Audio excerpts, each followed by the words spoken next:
Pernah nggak sih Anda lihat ada kurikulum yang kelihatannya keren banget, penuh sama ide-ide peduli lingkungan, tapi pas di lapangan kok rasanya biasa-biasa aja ya?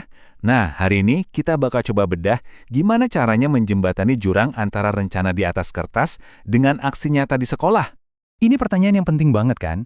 Seringkali, semangat dari sebuah kurikulum itu bisa luntur gitu aja di tengah tumpukan administrasi atau, ya, rutinitas kelas sehari-hari. Kita akan telusuri di mana sih letak kebocoran ini, dan yang lebih penting, gimana cara menambalnya. Biar gampang, kita coba bayangin proses ini kayak menanam pohon. Kita mulai dari benihnya dulu, yaitu rencana pembelajarannya. Terus, kita lihat gimana si benih ini tumbuh di tanah kelas, sampai akhirnya jadi bagian dari ekosistem sekolah secara keseluruhan. Intinya tuh ada di sini. Bedanya antara sekedar melakukan dan benar-benar menjadi. Jadi, evaluasi yang bagus itu nggak cuma nanya, oke, materi lingkungan sudah diajarkan belum? Tapi jauh lebih dalam dari itu. Apakah siswa sekarang melihat dunia dengan cara yang lebih peduli terhadap lingkungan? Oke, semuanya itu kan berawal dari fondasi ya. Jadi sebelum kita ngintip aksi di kelas, kita harus periksa dulu cetak birunya, rencana pembelajaran yang dibuat oleh guru. Kuncinya itu satu kata, keselarasan. Coba bayangin deh sebuah orkestra.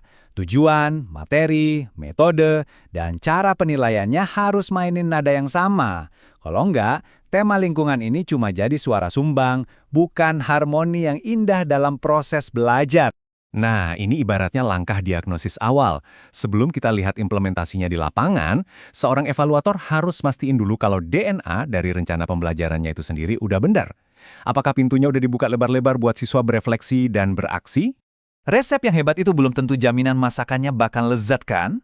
Sekarang, yuk kita masuk ke dapurnya, yaitu ruang kelas, buat lihat gimana rencana tadi dihidupkan. Di sini, yang diamati itu kehidupan di dalam kelas.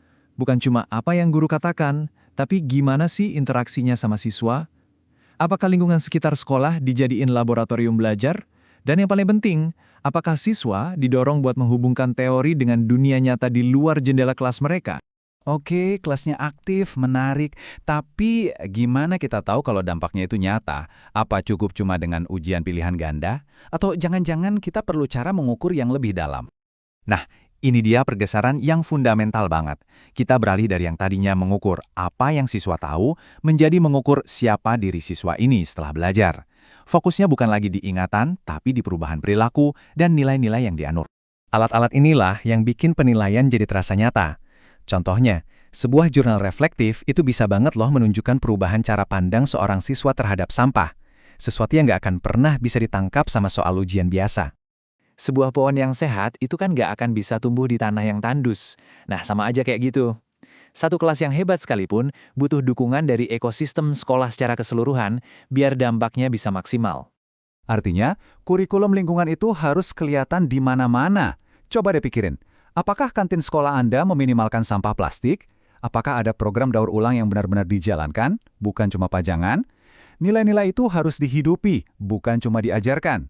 Nah, untuk melihat gambaran besar ini secara sistematis, kita bisa pakai kerangka kerja seperti model CIPP. Anggap aja ini kayak medical check-up lengkap untuk sebuah program. Mulai dari kenapa kita butuh program ini, konteks, apa aja sumber dayanya, input, gimana pelaksanaannya, proses, sampai apa hasil akhirnya, produk. Dan yang terakhir, ini mungkin pergeseran pola pikir yang paling penting. Evaluasi itu seharusnya bukan jadi palu hakim yang menjatuhkan vonis, tapi harusnya jadi cermin untuk kita semua berefleksi bareng-bareng. Tujuannya itu untuk membangun, bukan menjatuhkan.